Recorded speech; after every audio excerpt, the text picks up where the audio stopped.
ਵਾਹਿਗੁਰੂ ਜੀ ਕਾ ਖਾਲਸਾ ਵਾਹਿਗੁਰੂ ਜੀ ਕੀ ਫਤਿਹ।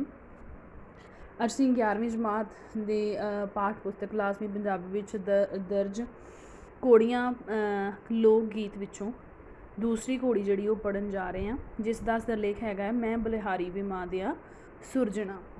ਇਸ ਘੋੜੀ ਵਿੱਚ ਜਿਹੜਾ ਆ ਉਹ ਵਿਆਹੰਦੜ ਮੁੰਡੇ ਦੀ ਘੋੜੀ, ਮੁੰਡੇ ਦੇ ਪਹਿਰਾਵੇ ਅਤੇ ਉਸਦੇ ਸ਼ਿੰਗਾਰ ਦਾ ਜਿਹੜਾ ਉਹ ਵਰਣਨ ਕੀਤਾ ਗਿਆ ਆ। ਸਟਾਰਟਿੰਗ ਵਿੱਚ ਕਿਹਾ ਗਿਆ ਆ, ਘੋੜੀ ਤੇਰੀ ਵੇ ਮੱਲਾ ਸੋਹਣੀ। ਇਹਨਾਂ ਸਤਰਾਂ ਦੇ ਵਿੱਚ ਵਿਆਹੰਦੜ ਮੁੰਡੇ ਦੀ ਘੋੜੀ ਦਾ ਜ਼ਿਕਰ ਹੈ, ਠੀਕ ਹੈ। ਔਰ ਵਿਆਹੰਦੜ ਮੁੰਡੇ ਦੀ ਮਾਂ ਸਾਥਣਾ ਨਾਲ ਘੋੜੀ ਗਾਉਂਦੀ ਹੋਈ ਵਿਆਹੰਦੜ ਮੁੰਡੇ ਨੂੰ ਸੰਬੋਧਨ ਕਰਦੀ ਹੋਈ ਕਹਿੰਦੀ ਹੈ ਕਿ ਮੱਲਾ ਤੇਰੀ ਘੋੜੀ ਸੋਹਣੀ ਹੈ, ਜਿਸ ਉੱਤੇ ਉਹ ਚੜ੍ਹਿਆ ਹੈ। ਜਿਸ ਉੱਤੇ ਜਿਹੜਾ ਆ ਵਿਆਹੰਦੜ ਮੁੰਡਾ ਚੜ੍ਹਿਆ ਹੋਇਆ ਆ ਉਹ ਘੋੜੀ ਬਹੁਤ ਸੋਹਣੀ ਹੈ, ਸੋਹੰਦੀ ਕਾਠੀਆਂ ਦੇ ਨਾਲ, ਅਤੇ ਉਹ ਕਾਠੀ ਦੇ ਨਾਲ ਹੋਰ ਵੀ ਜ਼ਿਆਦਾ ਸੋਹਣੀ ਲੱਗ ਰਹੀ ਹੈ। ਔਰ ਕਾਠੀ ਦਾ ਮੁੱਲ ਕਿੰਨਾ ਆ? ਕਾਠੀ 1.5 ਤੇ 1000, ਕਾਠੀ ਦਾ ਮੁੱਲ 1.5 ਹੈ। ਮੈਂ ਬਲਿਹਾਰੀ ਵੇ ਮਾਂ ਦਿਆ ਸੁਰਜਣਾ। ਸੁਰਜਣਾ ਪੁੱਤਰ ਨੂੰ ਸੰਬੋਧਨ ਕੀਤਾ ਹੋਇਆ ਸ਼ਬਦ ਹੈ।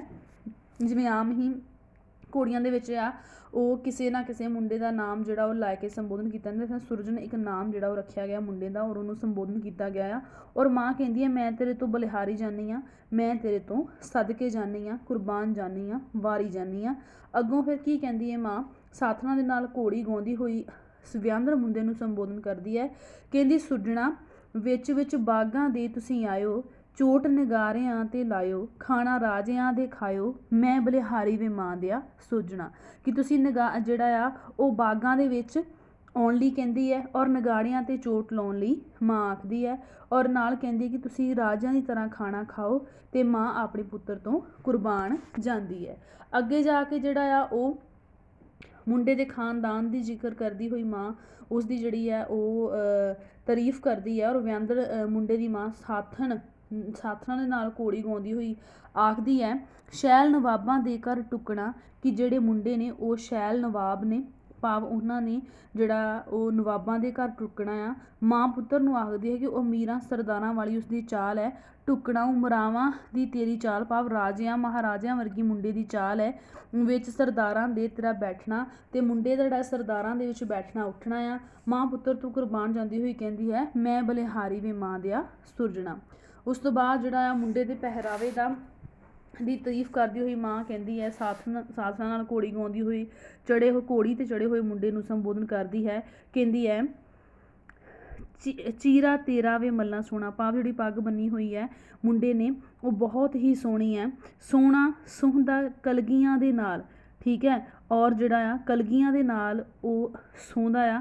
ਔਰ ਇਸ ਤੋਂ ਇਲਾਵਾ ਜਿਹੜਾ ਆ ਭਾਵ ਸਿਹਰੇ ਦੇ ਨਾਲ ਜਿਹੜਾ ਕਲਗੀਆਂ ਵੀ ਸੁੰਦਰ ਲੱਗਦੀਆਂ ਨੇ। ਔਰ ਉਹਦੀ ਕਲਗੀ ਜਿਹੜੀ ਹੈ ਉਹਦਾ ਮੁੱਲ ਕਿੰਨਾ ਆ? ਕਲਗੀਆਂ 1.5 ਤੇ 1000, ਕਲਗੀ ਦਾ ਮੁੱਲ 1.5 ਹੈ। ਮਾਂ ਆਪਣੇ ਬੱਚੇ ਤੋਂ ਕੁਰਬਾਨ ਜਾਂਦੀ ਹੋਈ ਜਿਹੜੀ ਹੈ ਉਹ ਆਖਦੀ ਹੈ। ਉਸ ਤੋਂ ਬਾਅਦ ਅੱਗੇ ਜਿਹੜਾ ਆ ਮੁੰਡੇ ਦੇ ਕੈਂਠੇ ਦਾ ਜ਼ਿਕਰ ਹੈ। ਮਾਂ ਕਹਿੰਦੀ ਹੈ ਕਿ ਤੇਰਾ ਕੈਂਠਾ ਵੀ ਬਹੁਤ ਸੋਹਣਾ ਹੈ, ਕੈਂਠਾ ਤੇਰਾ ਵੀ ਮੱਲਾ ਸੋਹਣਾ, ਸੋਹਣਾ ਸੋਹੰਦਿਆਂ ਦੇ ਨਾਲ। ਔਰ ਉਹ ਕੈਂਠਾ ਜਿਹੜਾ ਜੁਗਨੀਆਂ ਦੇ ਨਾਲ ਹੀ ਸੋਹਣਾ ਲੱਗਦਾ ਆ। ਔਰ ਇੱਕ ਜੁਗਨੀ ਦਾ ਮੁੱਲ ਕਿੰਨਾ ਆ? 1.5 ਹੈ। ਔਰ ਮਾਂ ਬੱਚੇ ਤੋਂ ਕੁਰਬਾਨ ਜਾਂਦੀ ਹੋਈ ਆਖਦੀ ਹੈ ਮੈਂ ਬਲਿਹਾਰੀ ਵੇ ਮਾਂ ਦਿਆ ਸੁਰਜਣਾ। ਅੱਗੋਂ ਜਿਹੜਾ ਆ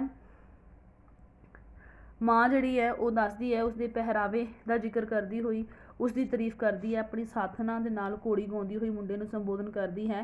ਕੀ ਕਰਦੀ ਹੈ? ਕਹਿੰਦੀ ਜਾਮਾ ਤੇਰਾ ਵੇ ਮੱਲਾ ਸੋਹਣਾ, ਭਾਵ ਜਿਹੜਾ ਤੂੰ ਪਹਿਨਿਆ ਹੋਇਆ ਜਾਮਾ ਆ ਉਹ ਵੀ ਬਹੁਤ ਹੀ ਸੋਹਣਾ ਆ, ਤੇਰਾ ਪਹਿਰਾਵਾ ਬਹੁਤ ਹੀ ਸੋਹਣਾ ਆ। ਸੋਹੰਦਾ ਤਣੀਆਂ ਦੇ ਨਾਲ, ਅਤੇ ਉਹ ਜਿਹੜਾ ਆ ਬਹੁਤ ਸੋਹਣਾ ਆ ਅਤੇ ਹੋਰ ਸੋਹਣਾ ਤਣੀਆਂ ਦੇ ਨਾਲ ਲੱਗ ਰਿਹਾ। ਜਾਮੇ ਨੂੰ ਤਣੀਆਂ ਜਿਹੜੀਆਂ ਨੇ ਲੱਗੀਆਂ ਹੋਈਆਂ ਨੇ। ਔਰ ਇੱਕ ਤਣੀ ਜਿਹੜੀ ਉਹ 1.5 ਦੀ ਹੈ, ਤਣੀਆਂ 1.5 ਤੇ 1000। ਮੈਂ ਬਲਿਹਾਰੀ ਵੇ ਮਾਂ ਦਿਆ ਸੁਰਜਣਾ। ਮਾਂ ਜਿਹੜੀ ਆਪਣੇ ਬੱਚੇ ਤੋਂ ਕੁਰਬਾਨ ਜਾਂਦੀ ਹੈ, ਵਿਆਹੰਦੜ ਮੁੰਡੇ ਤੋਂ ਕੁਰਬਾਨ ਜਾਂਦੀ ਹੈ। ਅੱਗੇ ਆ ਕੇ ਫਿਰ ਕੀ ਸੰਬੋਧਨ ਕਰਦੀ ਇਹਦੇ ਵਿੱਚ? ਵਿਆਹੰਦੜ ਮੁੰਡੇ ਦੇ ਸਾਥਣਾ ਦੇ ਨਾਲ ਮਾਂ ਜਿਹੜੀ ਘੋੜੀ ਗਾਉਂਦੀ ਹੋਈ ਜਾਂਜੀਆਂ ਨੂੰ ਸੰਬੋਧਨ ਕਰਦੀ ਹੈ। ਜਾਂਜੀਆਂ ਨੂੰ ਕੀ ਕਹਿੰਦੀ ਹੈ? ਕਹਿੰਦੀ ਕਿ ਤੁਸੀਂ ਬਾਗਾਂ ਵਿੱਚ ਆਇਓ ਅਤੇ ਨਗਾਰਿਆਂ 'ਤੇ ਚੋਟ ਲਾਇਓ। ਸੁਰਜਣਾ ਵਿੱਚ ਵਿੱਚ ਬਾਗਾਂ ਦੇ ਤੁਸੀਂ ਆਇਓ, ਚੋਟ ਨਗਾਰਿਆਂ 'ਤੇ ਲਾਇਓ, ਖਾਣਾ ਰਾਜਿਆਂ ਦੇ ਖਾਇਓ, ਧੀ ਸਰਦਾਰਾਂ ਦੀ ਵਿਆਹ ਲਿਆਇਓ, ਸ਼ੈਲ ਨਵਾਬਾਂ ਦੇ ਘਰ ਟੁੱਕਣਾ। ਤੁਸੀਂ ਜਿੱਥੇ ਟੁੱਕਣਾ ਹੈ ਉਹ ਰਾਜਿਆਂ ਵਾਂਗ ਅਮੀਰ ਹਨ, ਤੁਸੀਂ ਉਹਨਾਂ ਦੇ ਘਰ ਖਾਣਾ ਖਾਇਓ ਅਤੇ ਸਰਦਾਰਾਂ ਦੀ ਧੀ ਵਿਆਹ ਕੇ ਲਿਆਇਓ, ਤੁਸੀਂ ਸ਼ੈਲ ਨਵਾਬਾਂ ਦੇ ਘਰ ਟੁੱਕਣਾ ਆ।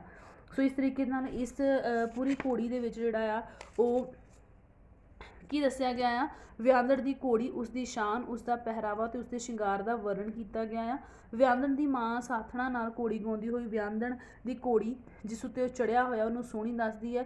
ਕਾਠੀ ਦਾ ਮੁੱਲ 1,500 ਦੱਸਦੀ ਹੈ। ਇਸ ਤੋਂ ਇਲਾਵਾ ਜਾਂਜੀਆਂ ਅਤੇ ਮੁੰਡਿਆਂ ਦਾ ਮੁੰਡੇ ਵਿਆਹ ਵਾਲੇ ਮੁੰਡੇ ਦਾ ਬਾਗ ਵਿੱਚ ਆਉਣਾ, ਨਗਾਰਿਆਂ 'ਤੇ ਚੋਟ ਲਾਉਣ ਲਈ ਕਹਿੰਦੀ ਹੈ ਅਤੇ ਉਹ ਕਹਿੰਦੀ ਹੈ ਕਿ ਉਹਨਾਂ ਨਵਾਬਾਂ ਦੇ ਘਰ ਟੁਕਣਾ ਆ। ਉਹਨਾਂ ਦੀ ਚਾਲ ਅਮੀਰਾਂ ਵਾਲੀ ਹੈ ਅਤੇ ਮਾਂ ਜਿਹੜੀ ਉਹ ਪੁੱਤਰ ਤੋਂ ਕੁਰਬਾਨ ਜਿਹੜੀ ਹੋ ਜਾਂਦੀ ਹੈ।